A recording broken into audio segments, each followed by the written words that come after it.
مفاد کی تکمیل کے لیے نہیں منعقد کیا گیا، بلکہ جملہ اہل سنت حضرات کو بیداری کا پیغام دینے کے لیے جمع کیا گیا ہے، کیونکہ ہم عرصے سے گہرے سناٹے کی نیند سو رہے ہیں۔ سنی جمعیت العلماء اہل سنت والجماعت کی واحد تنظیم ہے جسے سید العلماء حضرت علامہ سید شاہ آل مصطفیٰ برکاتی مہتابی علیہ رحمہ نے عالم وجود میں لا کر تا حیات اس کی صدارت فرمائی اور قومی ملی معاملات میں اس کے پلیٹ فارم سے قوم و ملت کا کام کیا۔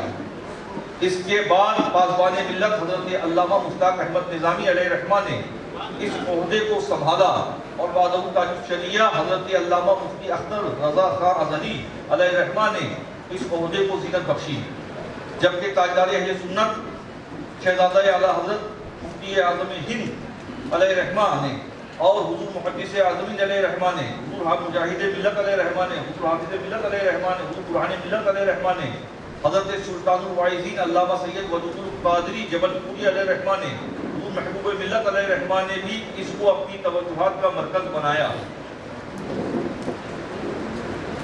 اب اس فقیر عاجز سید معین الدین اشرف اشرفی جیلانی کے ناتواں کندھوں پر یہ بھاری بوجھ آیا تو آپ حضرات اور احباب اہل سنت کے تعاون سے جو ہو سکا اب تک کرتا رہا۔ اب چند مخصوص اور مخلص احباب کے مشورے کے پیش نظر آل انڈیا سنی جمعیت العلماء کے کارواں کو آگے بڑھانے کے لیے وہ کھڑا ہوا ہوں۔ آپ حضرات کو اس محفل میں شرکت کے لیے آواز دی ہے۔ مجھے امید ہے کہ آپ حضرات ہمارے شانہ بشانہ رہ کر اپنے مخلصانہ مشوروں اور تعاون سے ہمارے حوصلوں کو بڑھاوا دیں گے۔ اس راہ میں میرے خاص رفیق اور دمساز مسئلہ کرامات مفتی اعظم ہند ناصر مسلک اعلیٰ حضرت الحاج محمد سعید نوری بانی رضا اکیڈمی ممبئی ہیں۔ یہ میرے دست و بازو ہیں اور خاص مشیر بھی اور قدم قدم پر ہمارے معاون بھی۔ ہمارے بعض علماء کرام دور دراز سے سفر کی صعوبتیں برداشت کر کے یہاں آئے ہیں، میں ان کا بھی خصوصی شکریہ ادا کرنے پر اپنے کو مجبور پاتا ہوں۔ مثلاً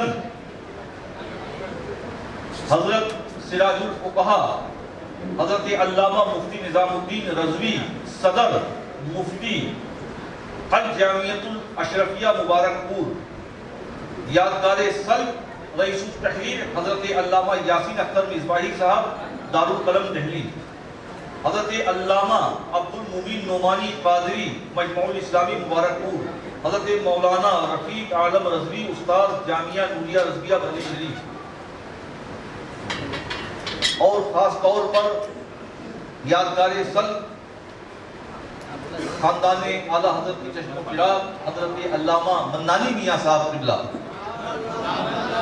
جو بریلی شریف سے تشریف لائے ہیں اس پروگرام کے لیے، ہم ان کا تہہ دل سے استقبال کرتے ہیں۔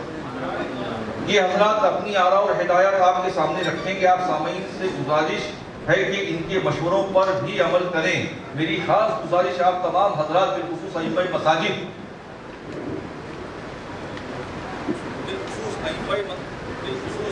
مساجد سے یہ ہے کہ علماء کرام جو لائے عمل اور تجویز پیش کریں، آپ ان کو اپنے پیش نظر رکھیں اور برابر اسی کی زیادہ پیما رہیں، اس لیے کہ جو کام مسلسل ہوتا ہے اس کا ہی اثر اچھا اور دیرپا ہوتا ہے، اور ہم دیکھ رہے ہیں کہ جو لائے عمل زبانی اور جوشیلے بیانات پر مشتمل ہوتا ہے اس کے اثرات دیرپا نہیں ہوتے۔ اس لیے تسلسل اور استقامت پر کاربند رہنے کی خاص طور سے گزارش کر رہا ہوں۔ وقفے وقفے سے اپنے کاموں کا آپ حضرات جائزہ لیتے رہیں اور خود محاسبہ کریں تو فوائد اور بہتر نتائج کی کبھی امید ہے۔ آل انڈیا سنی جمعیت العلماء کے جھنڈے تلے مجھ سے جو ہو رہا ہے کرتا ہوں اور انشاءاللہ کرتا رہوں گا۔ مزید یہ کہ آپ حضرات بھی اپنا دست تعاون دراز کریں گے اور مفید مشوروں سے نوازتے رہیں گے تو کام کی مقدار بڑھ جائے گی اور آپ حضرات بھی ہمارے شریک سفر اور شریک ثواب ہو جائیں گے۔ مذہب و مسلک کے نام میں مذہب و مسلک کے کام میں استحکام بھی آئے گا اور ہماری ذمہ داریاں بھی پوری ہوتی نظر آئیں گی۔ افسوس آج ہم اپنی ذمہ داریوں کو کما حقہ پوری نہیں کر پا رہے ہیں. باتیں اور تبصرے بہت ہوتے ہیں، عمل کے میدان میں ہم یقیناً پیچھے ہیں. میرا مقصد ہے کہ ہم آگے بڑھیں، سستی کو خیر بات کہیں، میدان عمل میں آئیں. انشاءاللہ کامیابی ضرور ہمارا قدم چھوئے گی.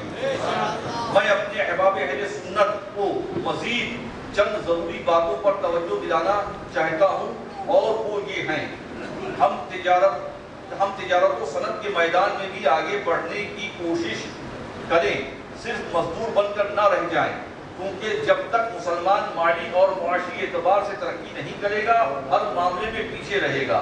ہمارے اہل ثروت حضرات اس سلسلے میں نمایاں کردار ادا کر سکتے ہیں.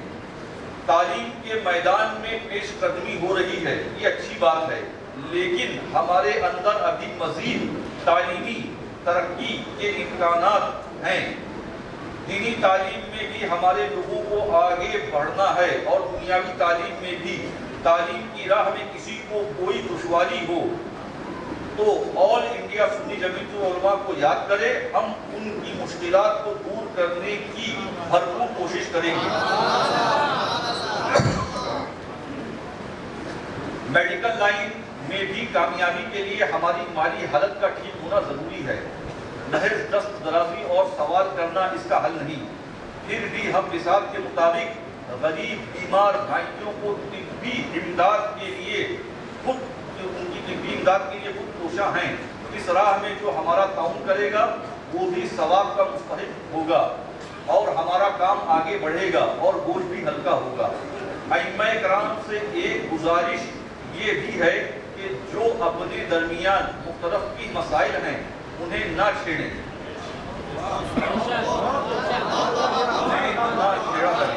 اور اگر کسی مسئلے میں اختلاف ہو تو مستند اور بڑے علماء اور مفتیان کرام سے رجوع کریں، اور ان کے بتائے ہوئے مسائل پر اعتماد کریں اور انہی کو بیان کریں. میں مندوبین اور سامعین کے شکریہ کے ساتھ اپنی بات ختم کر رہا ہوں، اور آپ تمام حضرات کی خیر و عافیت اور ترقی کے لیے دعا گو ہوں. فقیر سید معین الدین اشرف، خادم آل انڈیا سنی جمعیت العلماء. نعرہ تکبیر، نعرہ رسالت، معین المشائخ. سبحان اللہ، سبحان اللہ. آپ سب کا شکریہ، رب کا شکریہ، غوث الخواجہ کا شکریہ، اور اس کے ساتھ